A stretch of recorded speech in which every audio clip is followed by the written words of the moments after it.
Today's speaker is Naoufel Salhi from Tunisia with the talk Large Deviation Principles for Self-Intersection Measures. Please, Naoufel. Okay, thank you very much for the introduction and for this opportunity to give a talk in this seminar. So, my talk is about large deviation principle for self-intersection measures, and it is based on a joint work with Professor Drogovtsev. Okay, I would like first to present some notation and yes, in order to present my results, we will consider first P of T to be always a d-dimensional Brownian motion.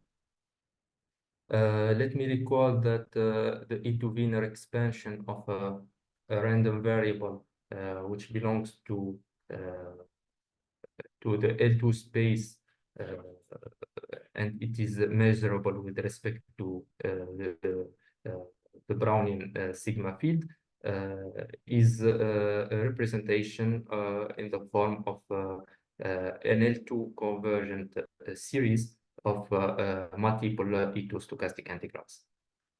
Okay. Through this, we will define Sobolev spaces for any real number alpha.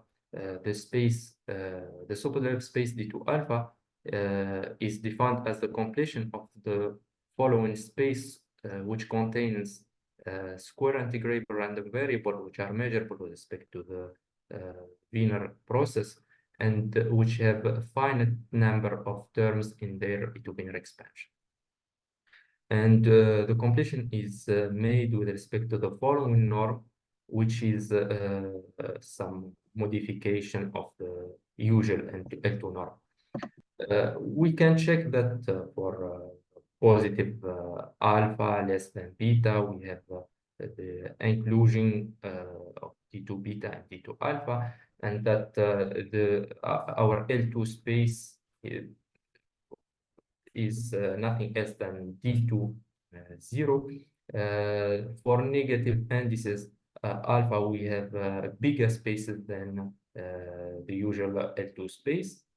In the particular case, when this alpha is positive integers, element of D2n are in fact random variables which are square integrable and which are n times stochastically differentiable, and all their derivatives are also square integrable.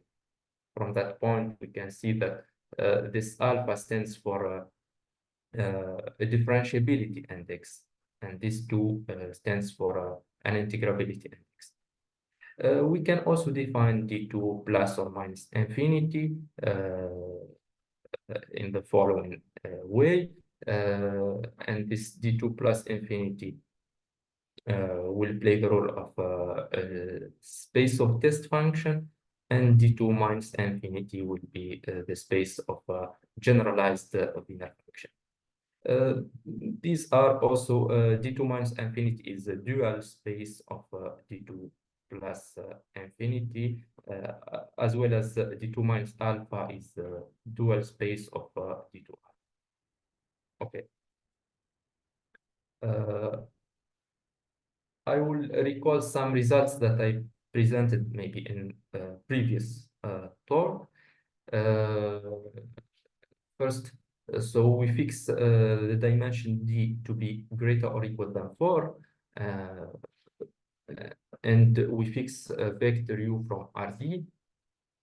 The following limit of this integral here, so where we have P epsilon D are these Gaussian densities. Of course, we know that this Gaussian density when epsilon tends to 0 converges to the Dirac delta function at the point 0 when epsilon is 10 to 0, a weak convergence.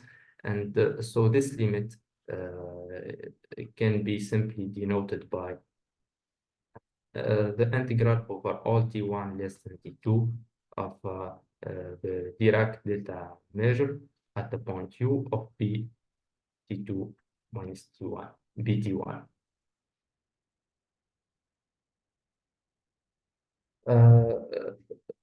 So it is intended to measure the time spent by the increments of the Brownian motion to be equal to U.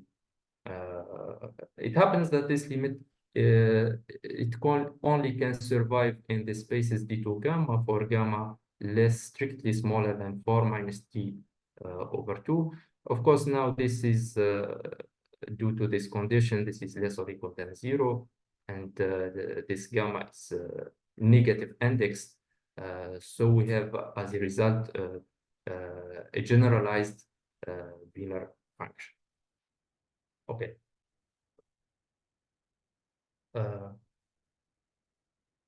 Also, it is clear from this definition that this generalized Wiener function is a limit of a positive random variable right here. So we can say that this generalized intersection local time that we denote by ρ2 of u is a positive generalized Wiener function, and then using a result proved by Sujita, we deduce that there exists a unique finite positive measure theta u on the Wiener space such that the action of this generalized function on test function, it can be given by an integral of the test function with respect to this measure theta u. Of course, this does not hold for any test function from D2 plus infinity. It only holds for those test functions of the following space, which means that they can be written as a function f from L1 omega Ln of omega, where f is infinitely differentiable function over Rd, and it is bounded and has all its derivatives bounded, and L1 and Ln are continuous linear forms of the Wiener space. Okay. I also would like to recall some of the main properties of this measure theta u that is related to this generalized intersection local time. First, we have this integral of formula for this integral with respect to theta u.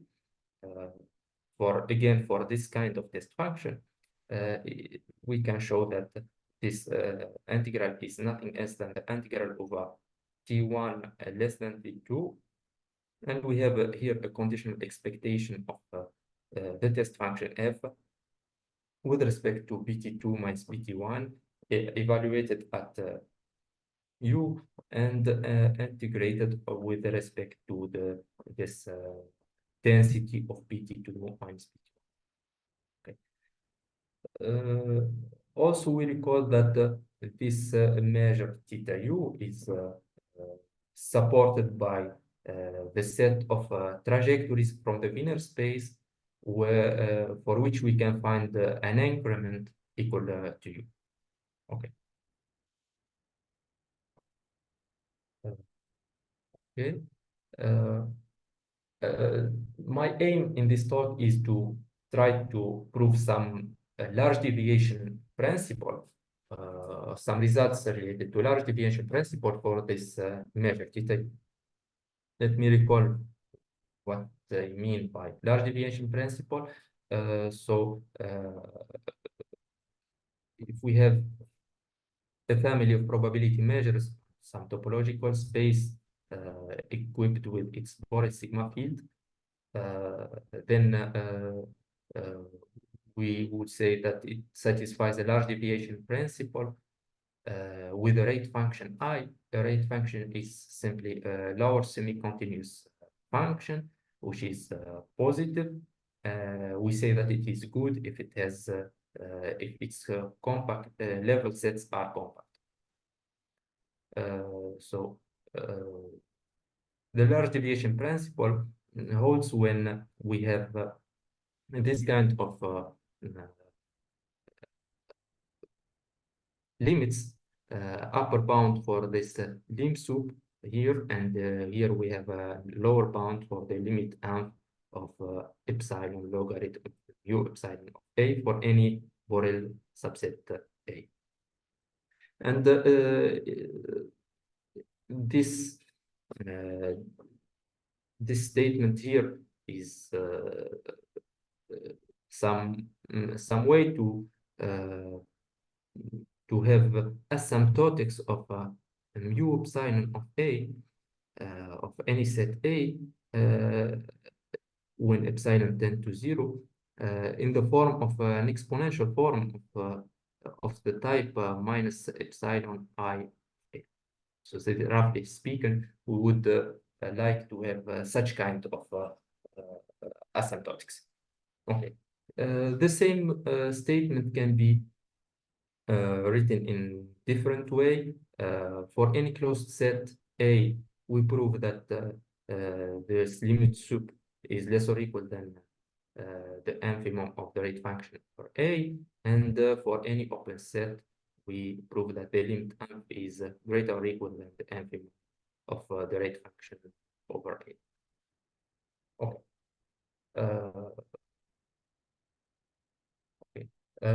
It is quite clear here that in order to have such kind of theorems, we need to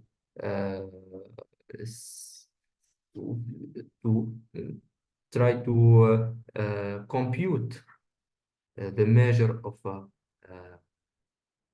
a closed set or an open set or any set in general. So we need to find such formula for the measure of such sets. Okay, before moving to our measures theta u, let me recall a theorem related to the Wiener measure u. So if we define the measures mu epsilon of a subset A from the Wiener space to be the mu of 1 over square root of epsilon of A, or A in the Wiener space, then the Schilder theorem proves a large deviation principle for this kind of measures. Precisely, this family of measures satisfy a large deviation principle with the following good rate function defined by this expression when phi is absolutely continuous and have a square integrable derivative. Roughly speaking, this means that if we take the Wiener measure of, let's say, t, where t here will stand for 1 over square root of epsilon, of some set A, subset of the Wiener space, then this, when t goes to plus infinity, this is very, it behaves like the exponential minus t squared multiplied by the infimum of I over the set A. Let's say denoted simply by I of A. Okay. I wanted to recall this result, large deviation principle for the measure mu, because it is very linked to our measure theta u. Okay. Okay. So first, I will start by trying to find the formula for theta u of a specific kind of subsets from Wiener space. Okay, maybe I should remark first that if I want to compute theta u of any subset from the Wiener space, I would simply write it as the integral of the indicator of A with respect to the theta u and try to compute this. But according to the results that I showed before, of course, I only have some formulas for this kind of integral f d theta u, but when f is in this set of this specific set of test function. So it is quite difficult to find some formulas for theta u of A when for a general subset A. So the idea is to begin with some cylindrical subsets from the Wiener space, because this test function here are some linked to cylindrical subsets. Okay. So I fix T1, T2, Tn between 0 and 1, and I fix a closed subset of R and D and define the following closed cylindrical subset. It contains all the trajectories from the Wiener space such that Wt1, Wtn belongs to A. Then I find that the theta u of such set is exactly given by the following integral over S1 less than S2 of this is the density of the measure nu S1, S2, T1, Tn, the evaluated value. What is this measure? It is a measure defined on Borel subsets of Rd, and for any M that is a Borel subset of Rd, this measure is the Wiener measure of all the paths in this cylindrical set, which at the same time satisfy that omega of S2 minus omega of S1 belong to A. This can be written as the probability of this big vector Bt1, Btn belongs to A, and Bs2 minus Bs1 belongs to N. It's like the probability density of Bs2 minus Bs1, but conditional to with this event that Bt1, Btn belongs to A. See that A here is like a fixed parameter, but the measure is the measure on M. Okay. Okay. Let's see how we found this this formula here. Okay. So first, since we have a closed subset of R and D, then we can separate A and its delta neighborhood for any positive delta by a function which is infinitely differentiable and bounded and has all its derivatives bounded. Then we can make like composition of this function with omega T1, omega Tn, and we define f delta as a function defined on the Wiener space by this form, and this is clearly an element of this specific kind of test function. And then we have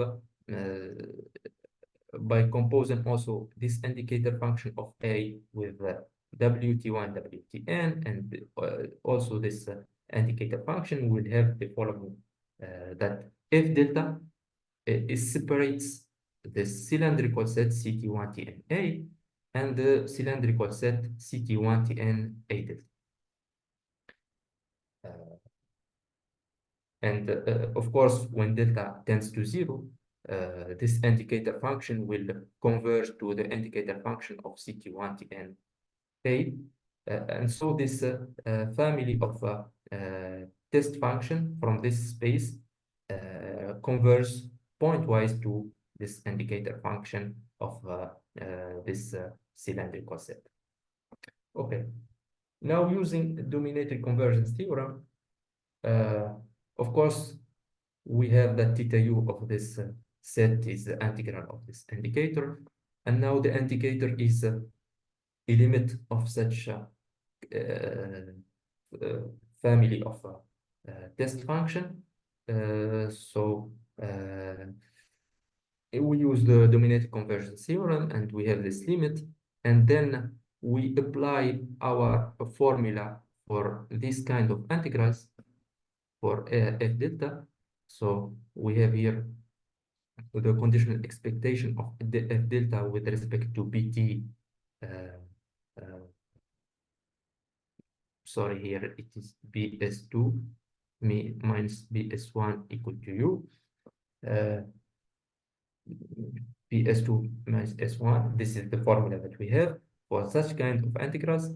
And then again, we use the dominated convergence theorem because we still have that f delta converges to the indicator function of the cylindrical set. And now we have this conditional expectation with an indicator function here. So this can be seen as a conditional probability of this set with respect to bs2 minus bs1 equal to. But from the other side, we have this is exactly the density of bs2 minus bs1 at the point u, and what we find is the density of this measure, which is which can be written as follows, because okay, we can simply write it as the probability that bt1 btn belong to A, and simply bs2 minus bs1 equal to u, ds1 ds2. Or we can, of course, write it with in terms of the Wiener measure, mu of all the trajectories omega from the Wiener space, such that omega t1, omega tn belong to A, and omega s2 minus omega s1 equal to u.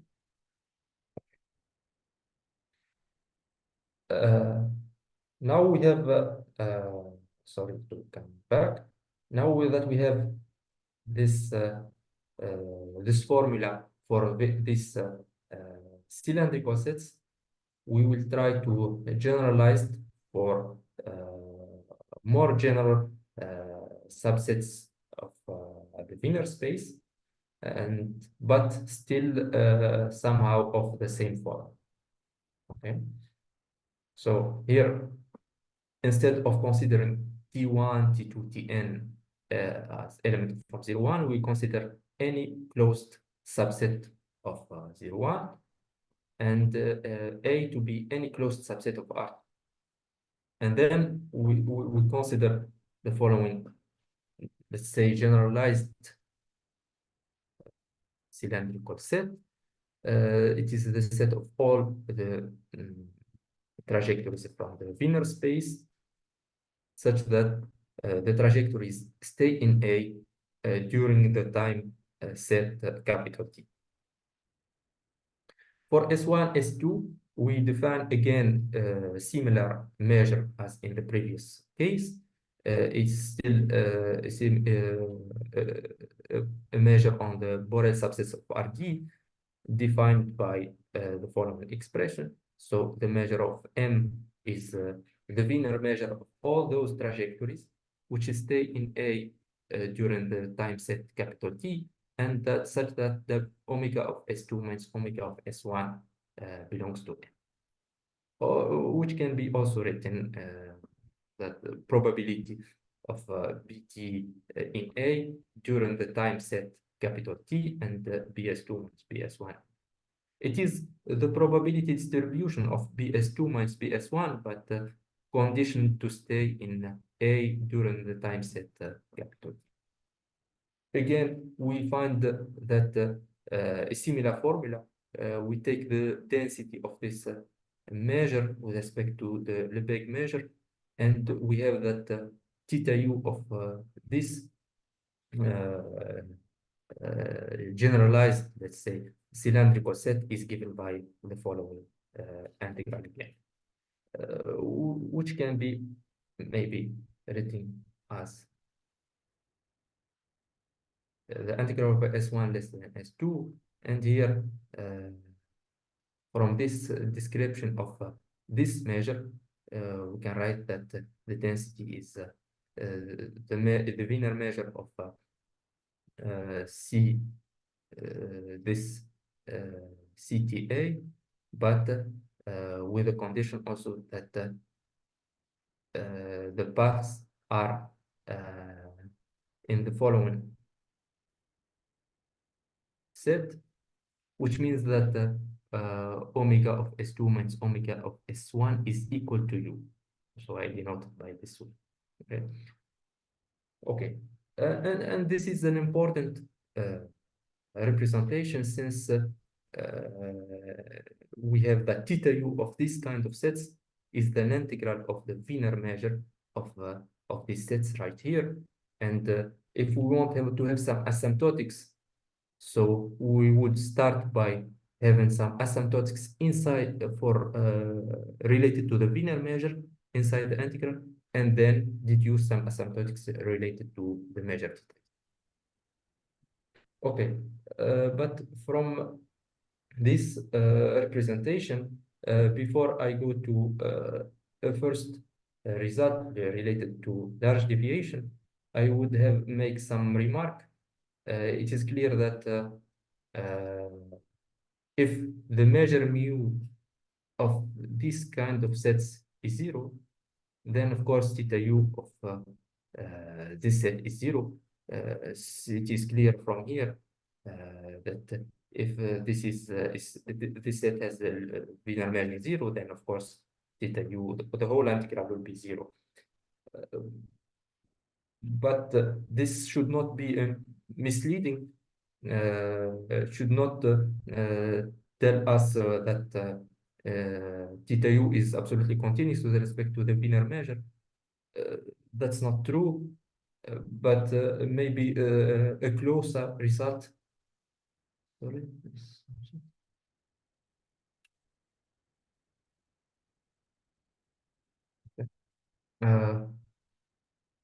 It is not absolutely continuous. Instead, it is finitely absolutely continuous with respect to the Wiener measure. Let me recall this. What does it mean to be finitely absolutely continuous? Okay. So for two probability measures on a Banach space X, which have finite weak moments of any order, which means that the integral of x of any continuous linear form to any integer power t in u1,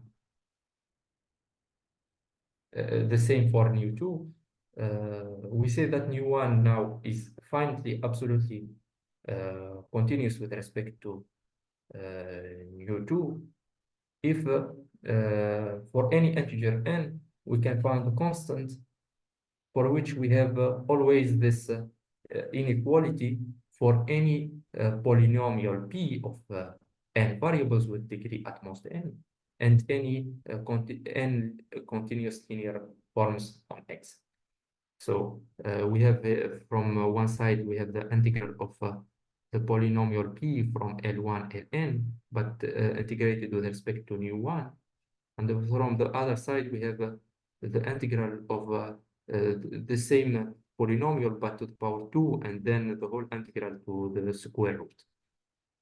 Of course, if nu1 is absolutely continuous with respect to nu2, and that the density of nu1 with respect to nu2 is square integrable, then this inequality holds. It is simply a consequence of Cauchy-Schwarz inequality. But of course, there are measures which are not absolutely continuous, but which are finitely absolutely continuous. Also, this finite absolute continuity means that there exists an orthogonal polynomial decomposition of nu1 with respect to nu2, which means that if we take this integral exactly here, then we can write it to be equal to a series of integrals of the same polynomial multiplied by polynomial an with respect to nu2, but this polynomial an are each one of degree n, and they are orthogonal with respect to nu2. Okay. So how is this related to our case? We have the following theorem that tells us that whenever we have a measure on the Wiener space, which is associated to some positive generalized Wiener function, then it is finitely absolutely continuous with respect to the Wiener measure. And this can be adapted to our case, since our measure theta u is associated to the positive generalized Wiener function, which is this generalized intersection local time. Okay. I come back to the large deviation, and since we have the previous representation of theta u of a specific kind of closed sets from the Wiener space, we can deduce the following upper bound. Okay. So for any closed subset T of 0, 1, and every closed subset A of Rd, we have that lim sub when T goes to plus infinity, we have 1 over T squared. We have T times the this set CTA, and we have theta Tu here. Okay, we'll see that it is important to put T with the U in the index. Okay. And from the other side, we have the infimum of the rate function of the Wiener measure, but the infimum over this set CTA intersected with EU. EU is again, I recall that EU is this the measure theta u is supported by EU. EU contains all the trajectories from the Wiener space, such that there is an increment equal to U. Okay. This is our result for this is an upper bound, a large deviation upper bound. Let's see the basic steps of the proof. So applying previous lemma. So if we take theta Tu of T times this set CTA, of course, we have the representation that we found before. So we have here the integral over S1 less than S2, and they have the Wiener measure of the set. I'm sorry, here should be S, for example, for each S. Okay, the T is a fixed parameter. So the Wiener measure of all those trajectories that stay in TA during the time set capital T, and at the same time they satisfy that omega S2 minus omega S1 is equal to TU. Yeah, and then now, of course, this is here the set CTA, and we have here the set let's say ES1 S2 TU. We can exactly okay, but this set can be written as those functions such that during the time set T they belong to TA. They can be written as those functions such that during the time set T they belong to A, and then we multiply them by T. This is the same set. Also from here, if omega S2 minus omega S1 is equal to TU, then omega divided by T satisfy omega divided by T in S2 minus the value of this function at S1 is equal to U. So this is T times E S1 S2 U. Okay, now we can put the T here and here, and we have the Wiener measure mu of T times the following set. Of course, we have asymptotics. We have the large deviation principle for the Wiener measure, so we know how these kinds of sets behaves. So using Schilder theorem, we can find the asymptotics for this when T goes to. Excuse me, Naoufel, can I ask you about this first line with the integral, because it was unclear for me. In the lemma, we discussed some condition measures, as I remember. Yeah. Yes. But so this is just notation, because I think that if we fix S1, S2, then the Wiener measure of such trajectories, this difference is exactly TU is equal to 0. Yeah? Yes, this should be understood as a limit. Condition, some conditioning, yeah? Yes. Yes. Okay. So I think that this is not very good notation. Yeah. Of course.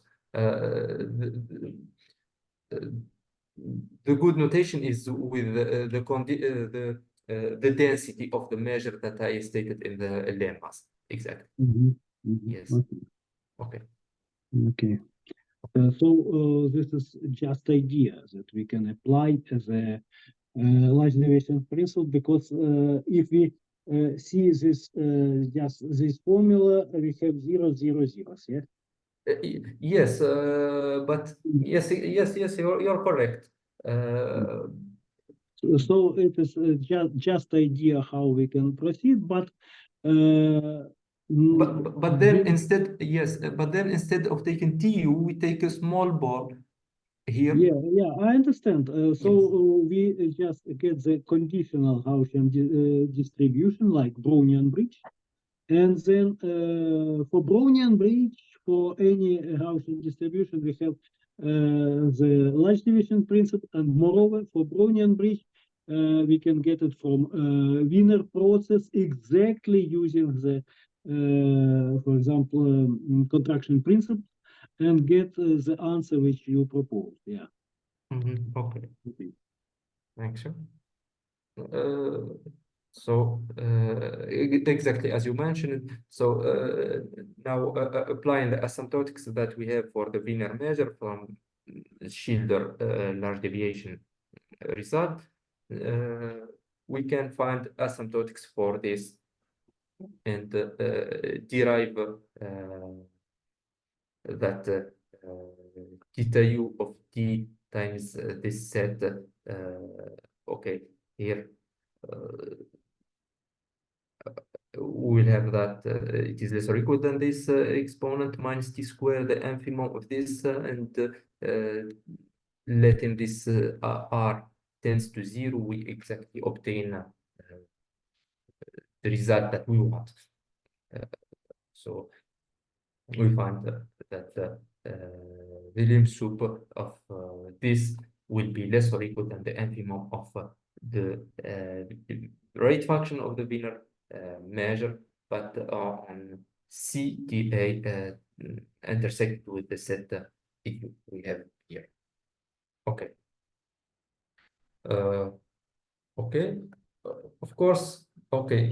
Some remarks maybe before I speak about the open sets and the lower bounds, that the infimum of the rate function of the Wiener measure over the set EU is exactly equal to the norm of U squared divided by 2. This can be attained, for example, for this kind of function. And so the infimum over any subset intersect with the set EU is always greater than the norm of U squared divided by 2. This to have an idea about this infimum here, it will be always less than or equal than minus U squared divided by 2. Okay. Okay.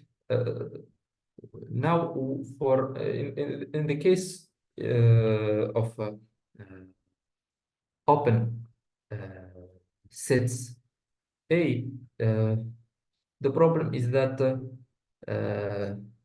we may take A to be open, but then here we will have CTA is again an open subset from the Wiener space, but these sets here have even empty interior set of trajectories that omega s2 minus omega s1 is equal to U. So this intersection is neither open nor closed. We don't even know. And so maybe it would be difficult to have lower bounds for good lower bounds or adequate lower bounds and proceed. So we still have no results for the case of open sets. Okay.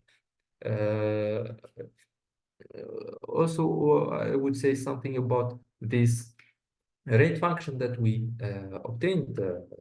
This is the rate function that we obtained is can be expressed as I tilde of phi is I tilde of phi if phi is in the set EU and at the same time absolutely continuous with the square integrable derivative. Otherwise, it is plus infinity. Again, I recall that I is the rate function of the Wiener measure.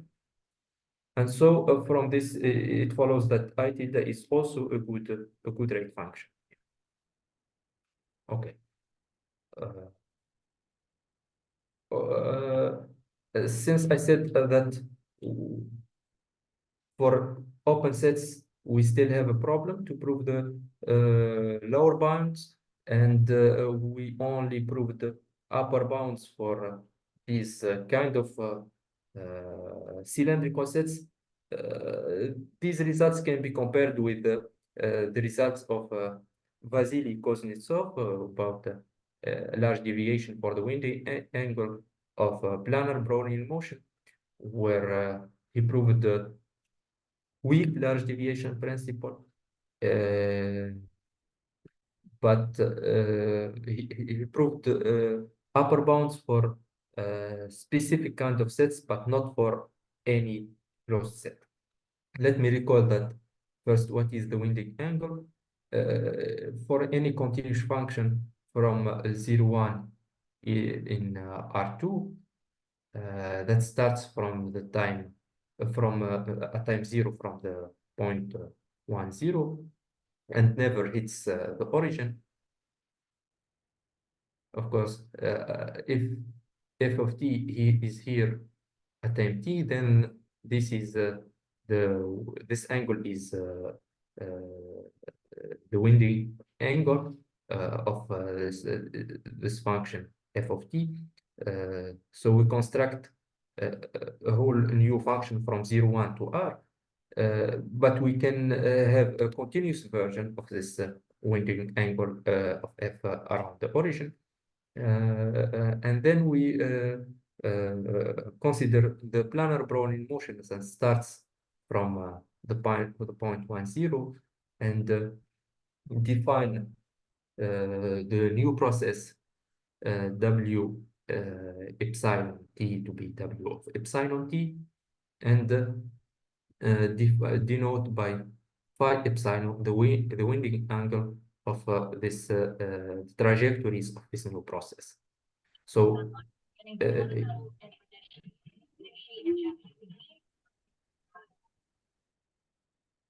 sorry. Oh, okay. So here we want the results are related to the large deviation principle for this new process. For this new process phi epsilon, the winding angle of this transformation of the planar Brownian motion. The rate function. So of course, phi epsilon is now a process with values in the continuous function from 0, 1 to r. And so for any set A included on the continuous function from 0, 1 to r, we define the rate function as to be the infimum of all elements of A of again, I is the rate function of the planar Brownian motion, but we take I of the closure of the pre-image of F by this mapping file. Okay. So what was proved is that the lower bound is proved for any open set, and the rate function is the one that I have described now.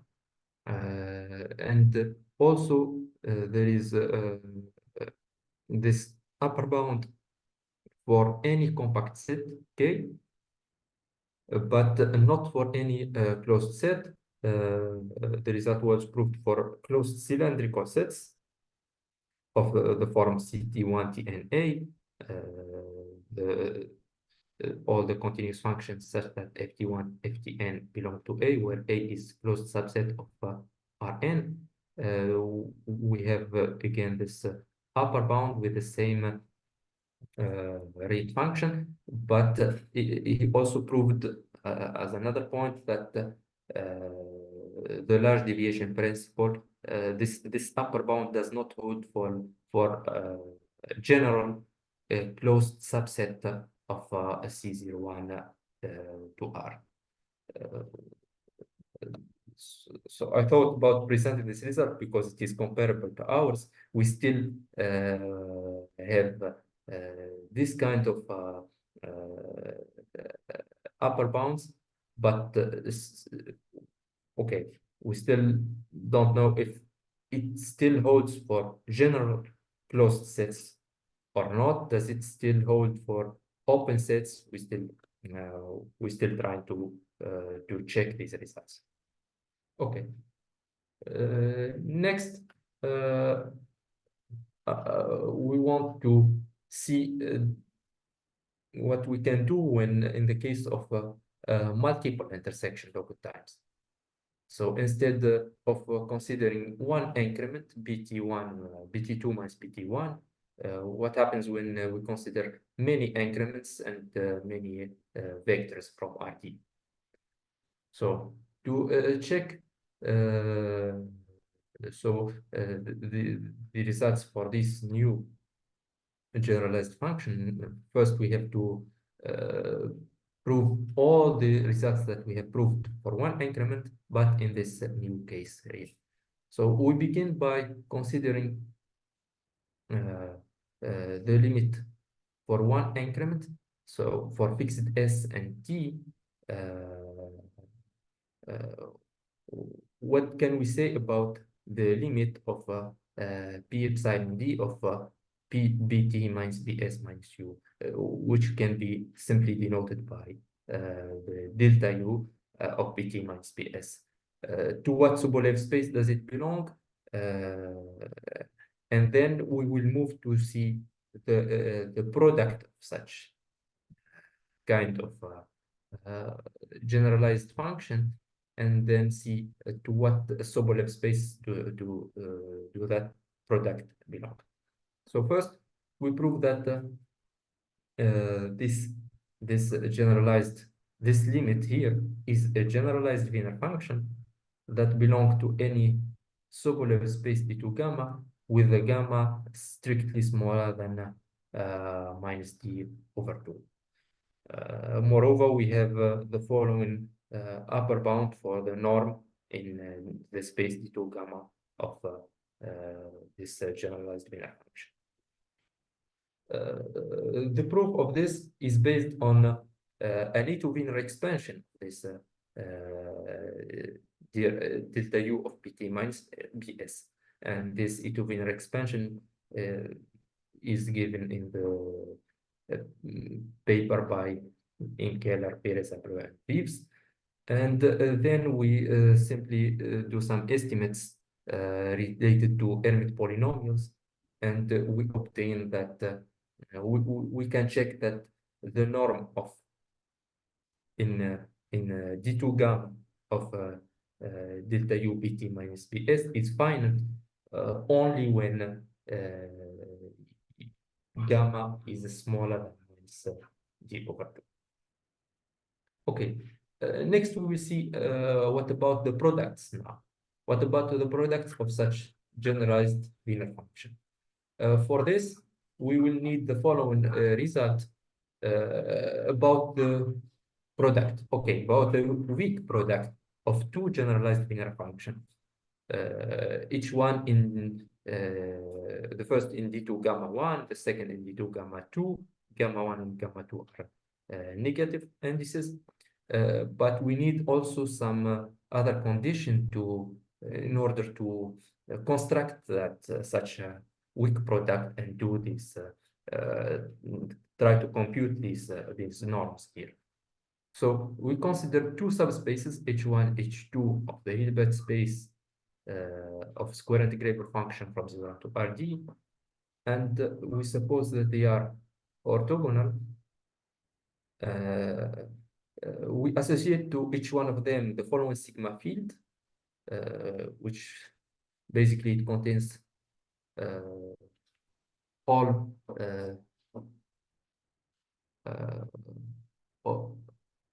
the noise that can be produced by the Brownian motion, but when integrated with respect to elements from H1 and H2. Okay.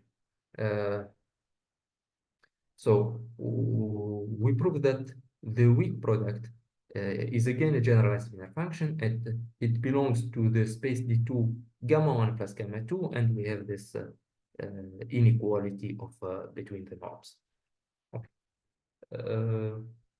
So what is the weak product, and why it is well defined here? We have the E2 Wiener expansion of these two okay, eta 1 and eta 2, not alpha and beta. It's eta 1 and eta 2. Each one have an E2 Wiener expansion. For each k, ek is multiple, a k multiple E2 stochastic integrals. Now, of course, the weak product is intended to be the sum over k, and here the sum over a plus j equal to k, I and g, g. Okay. Due to the specific construction of the sigma fields A1 and A2, these multiple integrals I and j, they are constructed over by let's say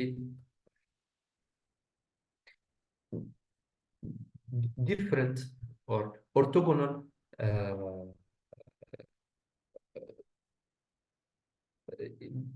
they are constructed in such a way that when we make this product of these two multiple integrals, we can find again a new stochastic integrals.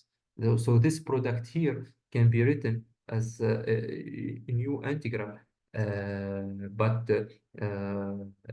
I plus j multiple stochastic integral, and the same for all this sum right here. So what we find is a new series of multiple stochastic integrals, and we can compute the norm in d2 gamma 1 plus gamma 2 of this series, and here we will need to compute the L2 norm of this sum right here, but then we use independence of A1, A2 to see that we will only have the sum of the products of this kind of we'll have only this kind of product of expectation, and then using the fact that gamma 1 and gamma 2 are negative indices, we can have the following inequality, and which gives us the upper bound given by the norm of eta 1 in d2 gamma 1 and the norm of eta 2 in d2 gamma 2, which are of course finite norms. Okay. Now, using these two results, we can deduce that the limit of the integral of these products is again a positive generalized linear function that belongs to any Sobolev space d2 gamma such that gamma is smaller than minus k minus 1 d over 2. Roughly speaking, we have each term of this product has a limit, because we are looking our new generalized function can be written as the integral of a product Dirac mu j btj plus 1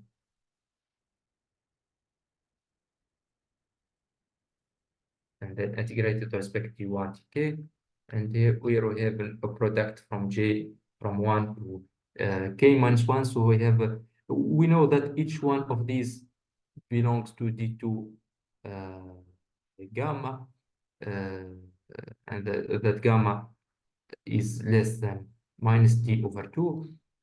And so due to the previous lemma, this product will belong to d2 gamma with gamma less than minus k minus 1 d over 2. So it is again a generalized Wiener function. Positivity comes from the fact that this is a limit of positive random variables. So we again have a positive generalized Wiener function, and again we can associate to it a measure of the Wiener space.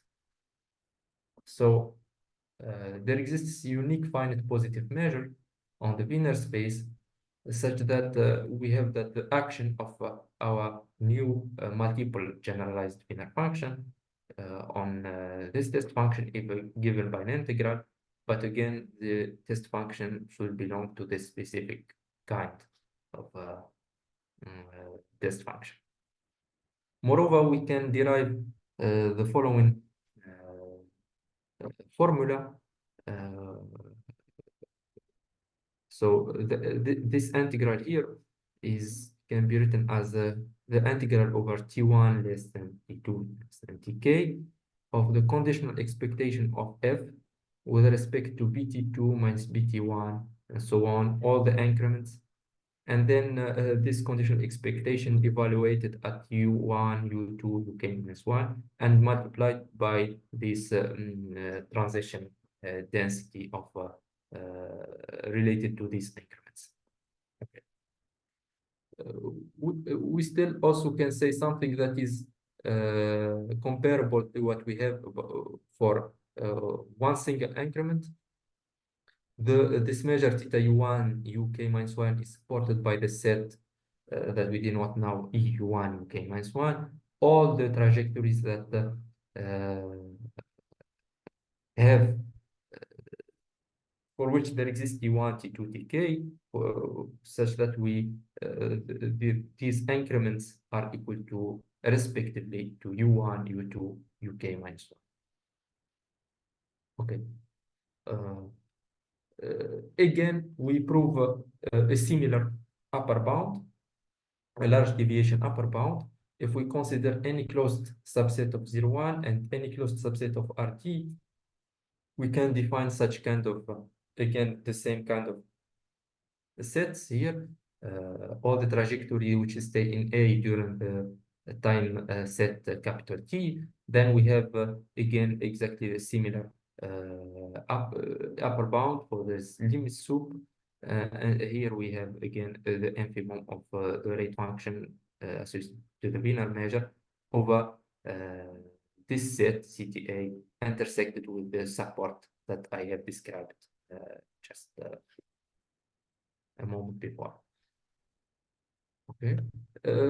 Again, it is based on the same idea that we can represent the measure of such set by an integral over all T1 less than T2 less than Tk of the Wiener measure of the same set here, and intersected with the condition that omega of Tj plus 1 minus omega of Tj is equal to Uj or Hj between U1 and K minus 1. And then if we put T here and T in these U1, UK minus 1, then we can apply some asymptotics related to the Wiener measure in order to have asymptotics for this new measure theta U1 UK minus 1. Okay. Also, we have a remark about this infimum that we have obtained here. So first, the infimum of this the rate function of the Wiener measure over the set EU1 UK minus 1 is exactly equal to this sum, and therefore for any subset from the Wiener space, the infimum over this intersection will be greater or equal, so that we have an upper bound here. This is less or equal than minus the sum of Uj squared divided by 2. Okay. Okay. Okay. These are some main references for this talk. Okay, maybe I can add another good reference, some articles written by Alexei Rodenko, in which he precised some criteria to check if a generalized an intersection local time belongs to some specific Sobolev space with a given order. We tried even to apply this work in order to precise to what Sobolev spaces our generalized intersection local time belongs, but there were some integrals which were really difficult to estimate in order to apply that results. Okay. That's all I have. Thank you so much. Okay, thank you for your talk. Maybe somebody have questions or comments, please.